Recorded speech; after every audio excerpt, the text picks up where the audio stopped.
देखा इस वीडियो में मैं आपको जो सीटेट के एग्जाम में जो बाल विकास और शिक्षा शास्त्र यानी कि चाइल्ड डेवलपमेंट और पेडागोजी के जो क्वेश्चन आते हैं वो उन क्वेश्चन का रिवीजन करा रहा हूँ और इसी तरह क्वेश्चन आपके एग्जाम में आते हैं। ठीक है, तो देखिएगा इसमें सबसे पहला क्वेश्चन है कि निम्नलिखित में से कौन सा स्थूल गत्यात्मक कौशल का उदाहरण है। ठीक है, तो सबसे पहले हमें देखना है कि स्थूल गत्यात्मक क्या होता है। ठीक है, स्थूल गत्यात्मक एक ऐसी क्रिया होती है जिसमें जो शारीरिक विकास अधिक होता है। ठीक है, और जिसमें मांसपेशियों का अधिक उपयोग किया जाता है। ठीक है, यानी कि स्थूल गत्यात्मक एक ऐसी क्रिया है जिसमें मांसपेशियों का अधिक उपयोग किया जाता है। इसमें क्या होता है कि इसमें बच्चा अपने हाथों पैरों को अपने पूरे शरीर को जो एक्टिव करता रहता है, यानी कि क्रिया करता रहता है। इसमें बच्चा जैसे बच्चे का रेंगना, दौड़ना, कूदना, लात मारना, गेंद फेंकना और सीढ़ियाँ चढ़ना, ये सब जो आते हैं आपके स्थूल गत्यात्मक कौशल के अंतर्गत आते हैं। और ठीक है, और ये जो होता है ये 6 महीने से 12 महीने वर्ष तक की आयु के अंतर्गत होते हैं। ठीक है, तो आपका क्वेश्चन था कि निम्नलिखित में से कौन सा स्थूल गत्यात्मक कौशल का उदाहरण है। तो स्थूल गत्यात्मक कौशल का जो उदाहरण है वो आपका डी आंसर हो जाएगा कि खंबे की तरह फुटबॉल को लात से धकेलना। ठीक है, ये आपका आंसर हो जाएगा। नेक्स्ट क्वेश्चन है कि बच्चों का विकास से की ओर बढ़ता है। ठीक है, तो प्रॉक्सिमेडिस्टल या अधोगामी विकास के सिद्धांत के अनुसार जो बच्चों का विकास होता है वो शरीर के केंद्र बिंदु से बाह्य और की बाहर की ओर होता है। ठीक है, प्रॉक्सिमेडिस्टल या अधोगामी विकास के सिद्धांत के अनुसार।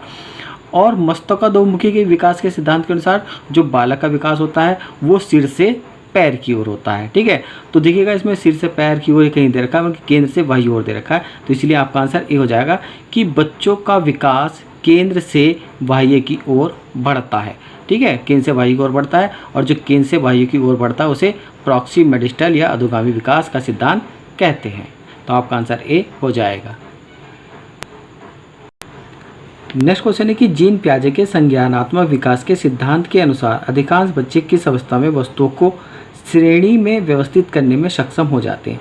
तो जीन पियाजे के संज्ञानात्मक विकास की 4 अवस्था दी गई हैं। सबसे पहला संवेदीगामक अवस्था जो आपकी 0 से 2 वर्ष तक के लिए होती है। पूर्व सक्रियात्मक अवस्था जो 2 से 7 वर्ष तक के लिए होती है। मूर्त सक्रियात्मक अवस्था जो 7 से 11 वर्ष तक के लिए होती है। और औपचारिक सक्रियात्मक अवस्था जो होती है वो आपकी 11 वर्ष से 15 वर्ष तक के लिए होती है। ठीक है, क्वेश्चन में पूछा गया है कि अधिकांश बच्चे किस अवस्था में वस्तुओं को श्रेणी में व्यवस्थित करने में सक्षम हो जाते हैं। ठीक है, तो इसका आंसर आपका हो जाएगा मूर्त सक्रियात्मक अवस्था में बच्चे जो वस्तुओं को श्रेणी में रखने में व्यवस्थित करने में सक्षम हो जाते हैं। ठीक है, तो आपका आंसर सी हो जाएगा।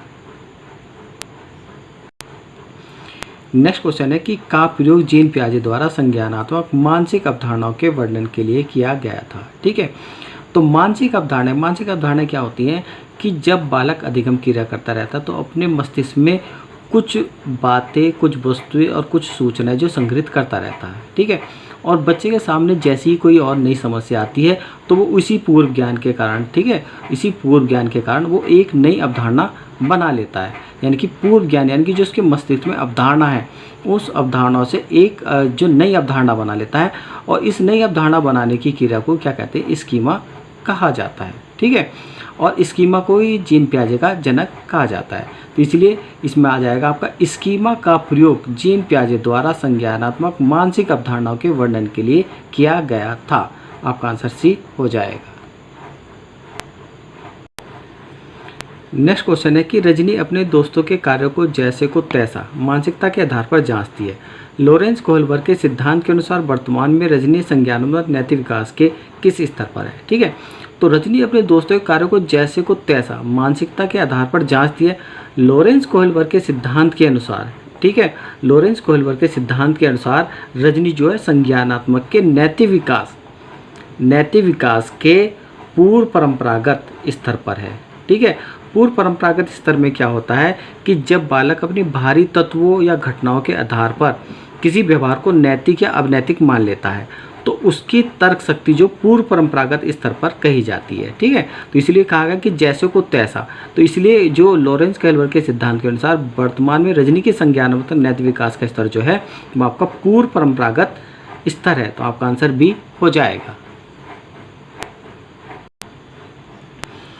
नेक्स्ट क्वेश्चन है कि जब विद्यार्थी किसी प्रश्न को हल खोजने के दौरान समस्या का सामना करते हैं तो अध्यापक विद्यार्थियों को किस तरह पाठ प्रदान करते हैं। ठीक है, तो ये पाठ शब्द आपके लिए नया शब्द आया है। ये आपका लेव-वोरोगोस्की का जो है पाठ का जो सिद्धांत या मचान का सिद्धांत कहा जाता है। ठीक है, तो इसके अंतर्गत क्या होता है कि जब विद्यार्थी किसी प्रश्न को का हल खोजने के दौरान समस्या का सामना करते हैं तो अध्यापक विद्यार्थियों को क्या करते हैं, उस प्रश्न का आधा समाधान प्रस्तुत कर देते हैं।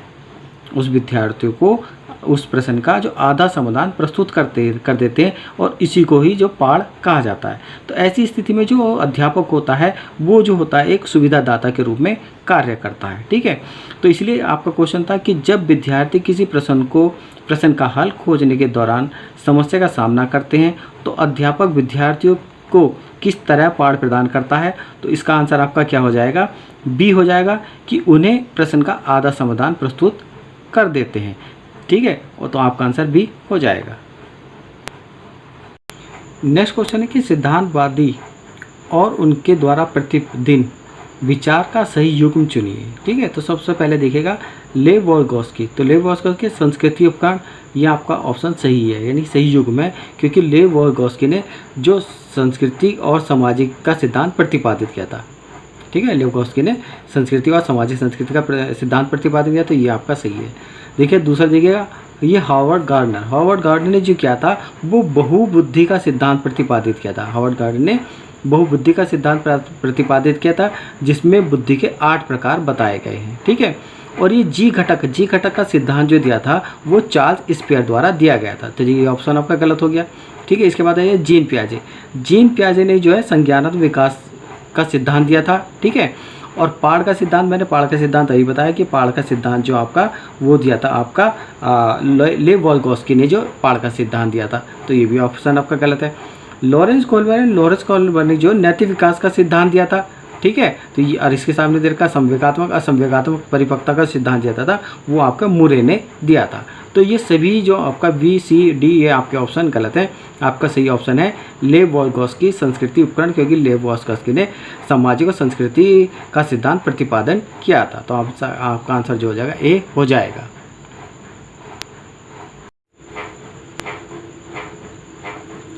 नेक्स्ट क्वेश्चन है कि एक प्रगतिशील कक्षा किसे सम्मानित करती है। ठीक है, तो जॉन डीवी के अनुसार, यानी कि जॉन डीवी हमारे अमेरिकी जो दार्शनिक थे, उन्होंने प्रगतिशील शिक्षा की अवधारणा दी थी। ठीक है, प्रगतिशील शिक्षा की अवधारणा दी थी, जॉन डीवी ने दी थी। प्रगतिशील शिक्षा के अनुसार कहा गया है कि बच्चे को जो शिक्षण कार्य किया जाना चाहिए वो करके सीखना चाहिए, यानी कि बच्चे खुद कार्य करे तो तभी अधिक सीख सकता है, परंतु उस कार्य को करने के लिए उस बच्चे के मन में क्या होनी चाहिए, चाह होनी चाहिए। ठीक है, तो क्वेश्चन था हमारा कि एक प्रगतिशील कक्षा किसे सम्मानित करती है। तो इसका आंसर आपका हो जाएगा कि ज्ञान सृजन की चाह। आपका आंसर ये हो जाएगा।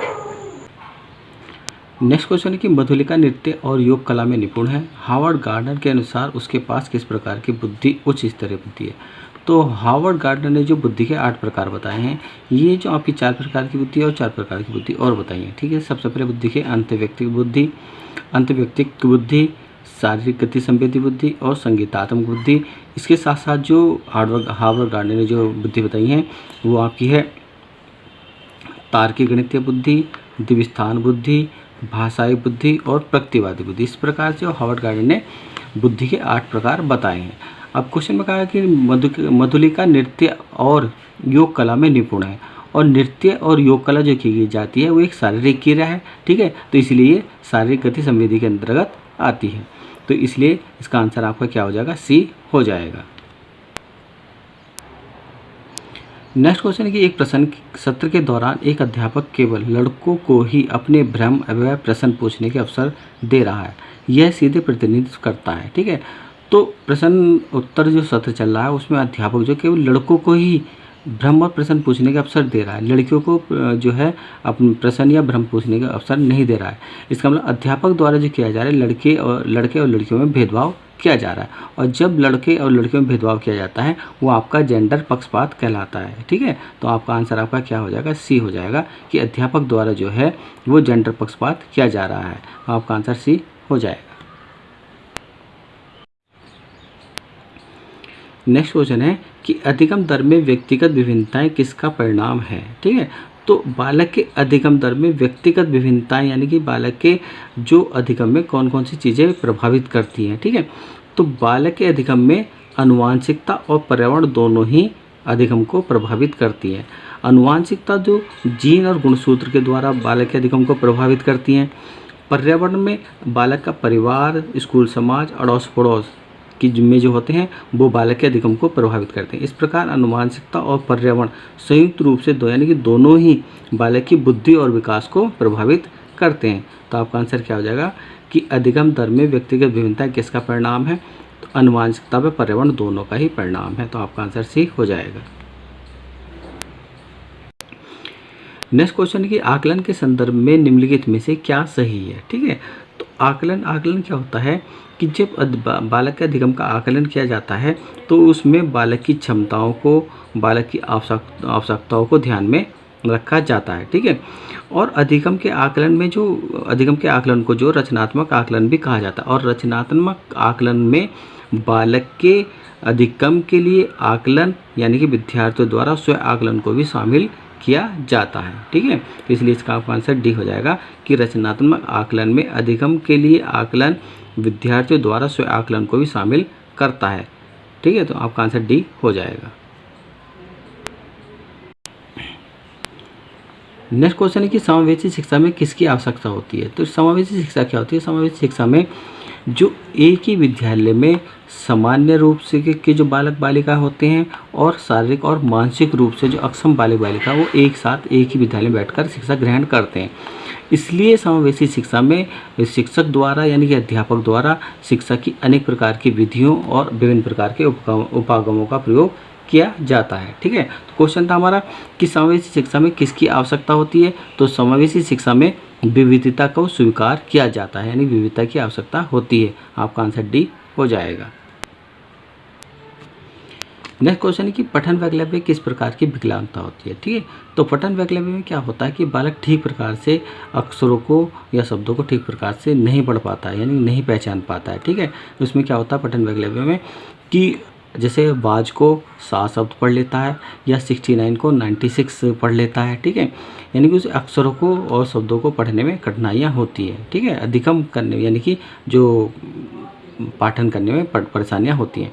तो पठन वैकल्पिक किस प्रकार की विकलांगता है? तो पठन वैकल्पिक जो होती है वो अधिगम विशिष्टता की विकलांगता के अंतर्गत आता है। इसलिए आपका आंसर क्या हो जाएगा? ए हो जाएगा। नेक्स्ट क्वेश्चन है कि निम्नलिखित में से कौन सा स्वालीनता विकार का विशिष्ट लक्षण है, ठीक है। तो स्वालीनता विकार क्या होती है? स्वालीनता विकार जो होती है बालक का जो विकासात्मक विकार होता है और ये ज़्यादातर बच्चों में देखा जाता है। स्वालीनता विकार में जो बालक में अनेक प्रकार के लक्षण पाए जाते हैं, जैसे बच्चों में आंखों के संपर्क में कमी होती है यानी कि बच्चा अगर किसी व्यक्ति से या अध्यापक से बात करता है तो वो आँख मिलाकर बात नहीं कर पाता है।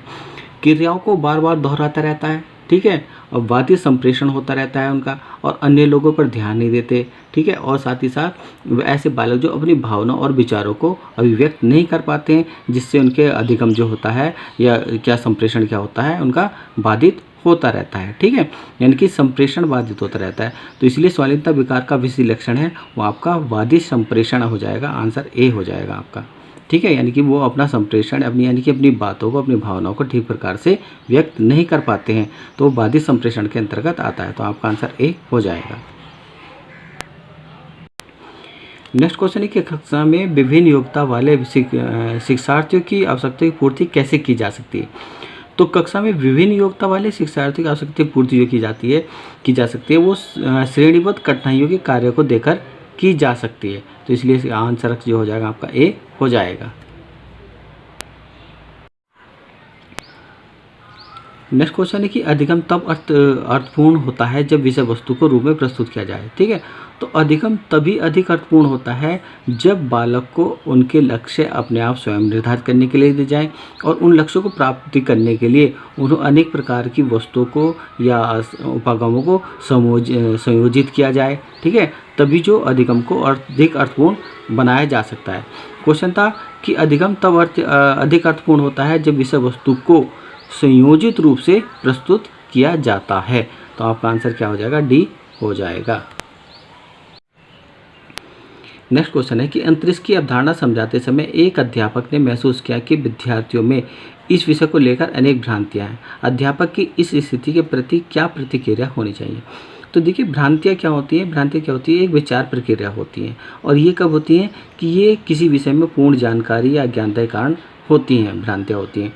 और ये भ्रांतियाँ जो हैं बालक को गलत दिशा में ले जा सकती हैं। इसलिए एक अध्यापक को चाहिए कि इन भ्रांतियों के प्रति बालक के विचार जानने चाहिए और उससे संबंधित उसके तर्क भी जानने चाहिए। ठीक है, तो इसलिए क्वेश्चन था कि अंतरिक्ष की अवधारणा समझाते समय एक अध्यापक ने महसूस किया कि विद्यार्थियों में इस विषय को लेकर अनेक भ्रांतियां हैं। अध्यापक की इस स्थिति के प्रति क्या प्रतिक्रिया होनी चाहिए? तो आपका आंसर क्या हो जाएगा? बी हो जाएगा कि इन भ्रांतियों के प्रति विद्यार्थियों के तर्क जानने चाहिए। आपका आंसर क्या हो जाएगा? बी हो जाएगा।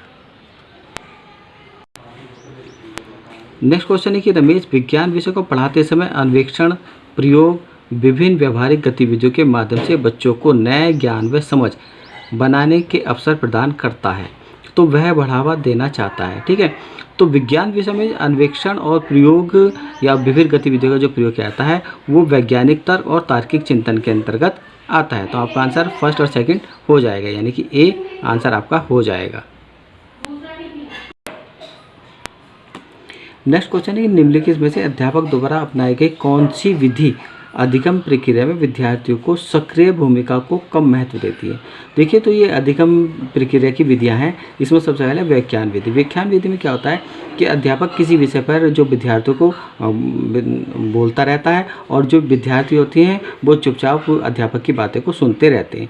तो इस व्याख्यान विधि में जो बालक जो सक्रिय रूप से जो कम सक्रिय रहते हैं, ठीक है, कम सक्रिय रहते हैं क्योंकि वो चुपचाप शांत से सुनते रहते हैं। ठीक है, जबकि पूछताछ विधि और चर्चाएं विधि और खोज व अन्वेषण विधि जो होती हैं इनमें बच्चे जो सक्रिय रूप से लगे रहते हैं, यानी क्रियाएं करते रहते हैं। ठीक है, तो क्वेश्चन में कहा गया था कि निम्नलिखित में से अध्यापक द्वारा अपनाई गई कौन सी विधि अधिगम प्रक्रिया में विद्यार्थियों की सक्रिय भूमिका को कम महत्व देती है? तो वही ये व्याख्यान विधि कम महत्व देती है, और ये व्याख्यान विधि सबसे प्राचीन विधि होती है। नेक्स्ट क्वेश्चन है कि प्रभावशाली समस्या समाधान में किसके बहिष्करण की आवश्यकता है? ठीक है, तो अगर प्रभावशाली समस्या यानी कि किसी बालक द्वारा किसी व्यक्ति द्वारा समस्या का समाधान किया जा रहा है, तो ऐसी परिस्थितियों में जो बालक जो होता है वो अपसारी चिंतन भी करता है, केंद्रित ध्यान भी करता है, यानी समस्या समाधान पर अब उसका केंद्रित भी ध्यान रहता है, लगा रहता है, और सादृश्यता मूलक चिंतन भी वह करता रहता है। परंतु कार्यात्मक स्थिरता जो इसका बहिष्करण करता है। क्यों करता है? क्योंकि कार्यात्मक स्थिरता क्या होती है कि बालक के या किसी व्यक्ति के द्वारा कार्य करते करते समय वो कार्य को बंद कर देना, यानी कि स्थिर कर देना। तो जब कार्य स्थिर हो जाता है, बंद हो जाता है, तो वो समस्या समाधान नहीं कर पाता है। ठीक है, तो इसलिए प्रभावशाली समस्या समाधान में किसके बहिष्करण की आवश्यकता है? कार्यात्मक स्थिरता की आवश्यकता है, यानी कार्य को बंद करना जो नहीं करना चाहिए, लगातार करते रहना चाहिए, तभी समस्या का समाधान हो सकता है। तो आपका आंसर क्या हो जाएगा? ए हो जाएगा। नेक्स्ट क्वेश्चन है कि अवधारणा को किस तरह से प्रस्तुत करना चाहिए? तो इसका आपका आंसर बी हो जाएगा कि अवधारणा को इस तरह से प्रस्तुत करना चाहिए कि जिससे उनके पूर्व ज्ञान और स्कीमा को क्रियाशील करे। ठीक है, यानी कि अवधारणा को जो हम प्रस्तुत करें तो उसमें पूर्व ज्ञान भी सम्मिलित होना चाहिए, साथ में स्कीमा भी क्रियाशील होना चाहिए। स्कीमा मतलब क्या होता है कि बालक जो अधिगम करते समय कुछ वस्तुओं को या कुछ विचारों को अपने मस्तिष्क में एकत्रित करता रहता है, और उन्हीं जो है विचारों और अवधारणाओं से कोई एक नई अवधारणा को जन्म दे देता है। ठीक है, तो जो मस्तिष्क में उसकी बालक की जो अवधारणाएं हैं या विचार हैं उनका भी प्रयोग होते रहना चाहिए। ठीक है, तो अवधारणा को किस तरह से प्रस्तुत करना चाहिए? जो कि उनके पूर्व ज्ञान यानी बालक के पूर्व ज्ञान और स्कीमा को क्रियाशील बनाता रहे। तो आपका आंसर बी हो जाएगा। नेक्स्ट क्वेश्चन है कि घोषणात्मक ज्ञान। ठीक है, तो घोषणात्मक ज्ञान में क्या करना चाहिए? घोषणात्मक ज्ञान में हमेशा ध्यान रखना चाहिए कि कैसे और क्यों की तुलना में, यानी कैसे और क्यों की तुलना में क्या और कौन को महत्व दिया जाना चाहिए। यानी घोषणात्मक ज्ञान में कैसे और क्यों को अधिक महत्व नहीं दिया जाना चाहिए, बल्कि यह महत्व दिया जाना चाहिए कि घोषणात्मक ज्ञान जो दिया जा रहा है वो क्या और कौन दे रहा है। ठीक है, तो इसलिए इस घोषणात्मक ज्ञान क्या होता है, इसका आपका आंसर सी हो जाएगा कि मुख्यतः ज्ञान के क्या और कौन पहलू के बारे में जानना चाहिए। तो आपका आंसर क्या हो जाएगा, सी हो जाएगा।